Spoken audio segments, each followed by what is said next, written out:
Hello everyone and welcome to my channel Being Biotechnical. So in this series of video lectures, we are discussing about cellular transport. And this is the part 2 of this topic, cellular transport. In the previous video, we already discussed about what is cellular transport and why is this cellular transport required. And we also discussed about active transport and passive transport. Now, if you have yet not seen the previous part of this topic, then I would recommend you all to please do go through them once in order to understand the whole concept clearly.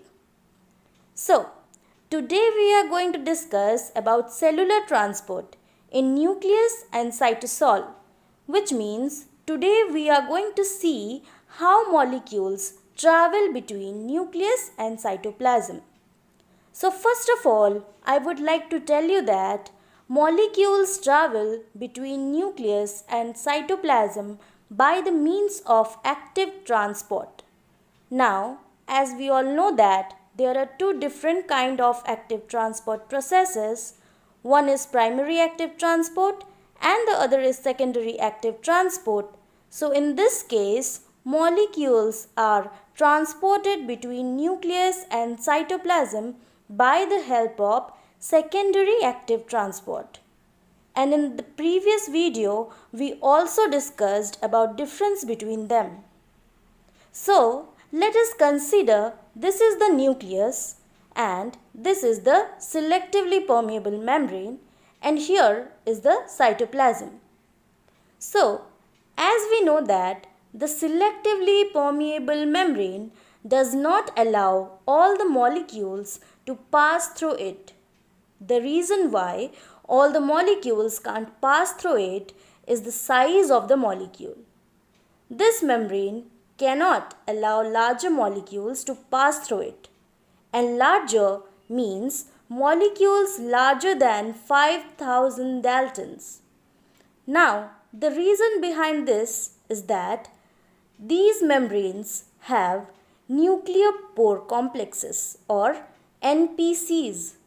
These NPCs are the pores or gates by which the molecule can pass.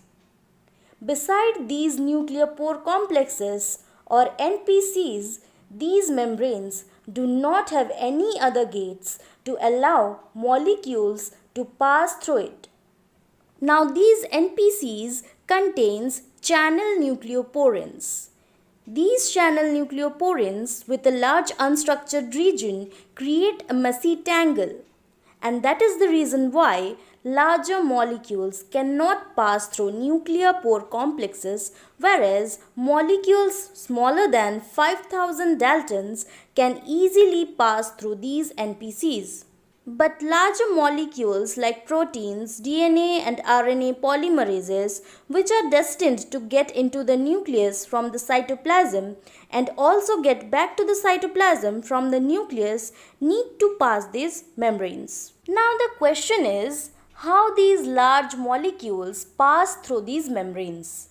And in order to find the answer to this question, we need to look at the process. So let us look at the process by which a giant molecule gets into the nucleus from the cytoplasm. So at first, a molecule that is to be transported into the nucleus should have a nuclear localization signal or NLS. And this NLS or nuclear localization signal is present in all the molecules that are destined or whose destination is to enter the nucleus. Now these NLS or nuclear localization signals are nothing but few amino acid sequences arranged in a particular order. We can even say that these NLS are the tickets to get entry into the nucleus.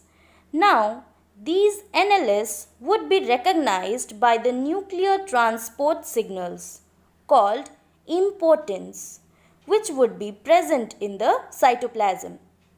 And after recognizing the nuclear localization signals, the nuclear transport signals or importance will bind to the molecule. Now this important along with its molecule attached will bind to the nucleopore proteins in the cytoplasmic filaments.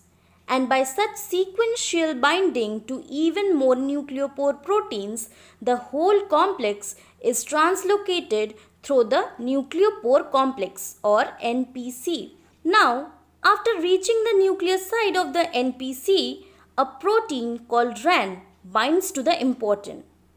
The RAN carries a GTP molecule with it, and as a result of this, the conformation of the important changes. And due to this conformational change of the important, the molecule is released inside the nucleus. And all the macromolecules are delivered within the nucleus in the similar manner. And after releasing the molecule within the nucleus, the important RAN complex is then exported through the nucleopore back to the cytoplasm. In the cytoplasmic side of the nucleopore, a protein called RAN gap or GTPase activating protein is present. This GTPase activating protein stimulates RAN to hydrolyze its GTP to GDP, and this action triggers this RAN to release the important back to the cytoplasm. This way, the important is released back in the cytoplasm and can again import another molecule into the nucleus. So this is how molecules are made to enter the nucleus. Now here, a point to be noted is that RAN cannot disrupt the complex, which is the important and molecule to be transported at the cytoplasmic side, because there the RAN would be having GDP in place of GTP, and RAN attached to GDP cannot disrupt important from the molecule to be transported. And RAN GDP complex makes use of its own import receptor to be transported back to the nucleus, and the import receptor is NTF2. And in the nucleus, another protein called RAN-GAF or guanine nucleotide exchange factor stimulates RAN GDP to release its GDP and pick up GTP. So this way, the RAN GTP complex can again disrupt an important to release its cargo. Now if you find this process difficult to be recalled or understood, then you may simply recall it like this. So consider the molecule which is to be imported to the nucleus from the cytoplasm as a passenger who has a ticket to visit a city called nucleus. Now this passenger with this ticket will find a person who can drop him in the city, and this person is on a two-wheeler vehicle, so he can take one person at a time. So the passenger will then go to the two-wheeler vehicle.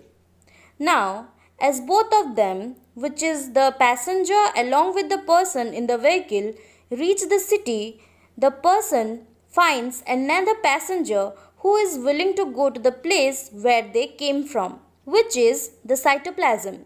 So the next passenger who has a ticket and a luggage bag of going to the cytoplasm gets into the vehicle, as a result of which the first passenger has to be left in the nucleus. Now consider the second passenger as RAN and his luggage as GDP. So the second passenger along with the person in the vehicle then moves back to the cytoplasm. And when they reach the cytoplasm, a guard named RAN-GAP stops them to check the bag of the passenger, which was from the brand named GTP.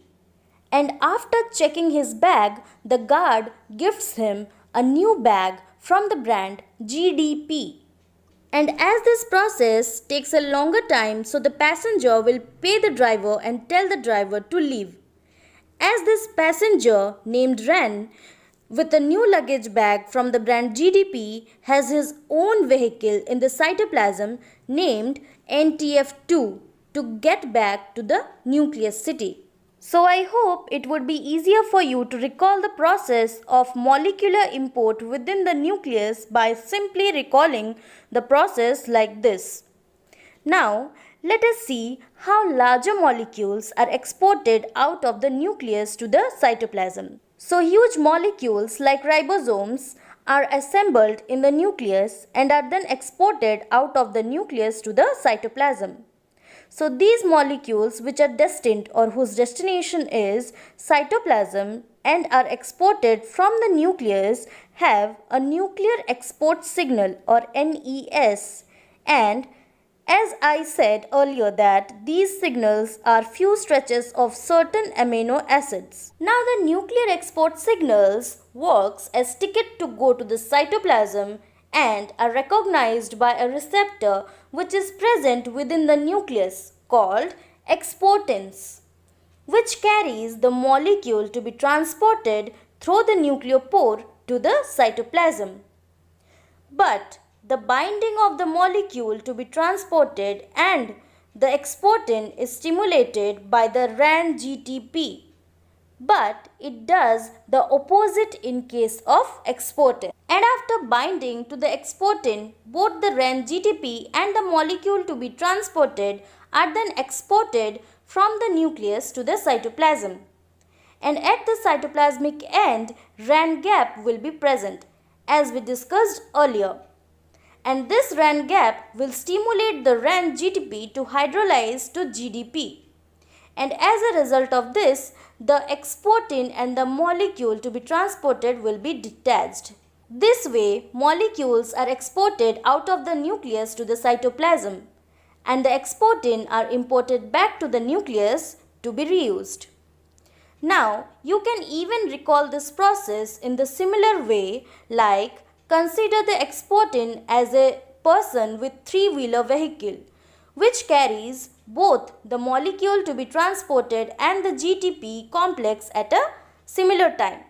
Consider the molecule to be transported as the first passenger and the RAN-GTP complex as the second passenger.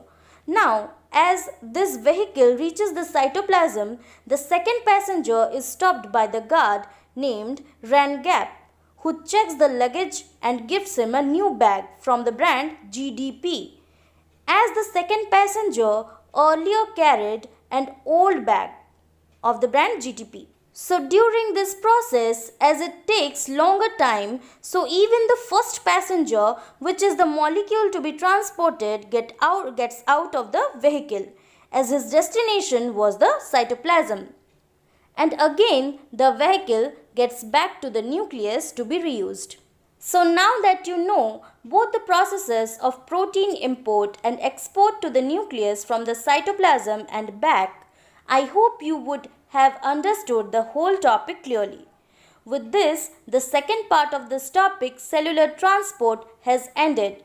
In part 3, we would discuss about transport of molecules between mitochondria. So, if you found this video useful, then please do like this video, share this video with your friends. Please do subscribe to my channel and don't forget to hit the bell icon for being updated about my latest video. And also, if you are more comfortable in Hindi, then the same topic is soon to be uploaded in Hindi as well. So please do check that out and see you in the next part.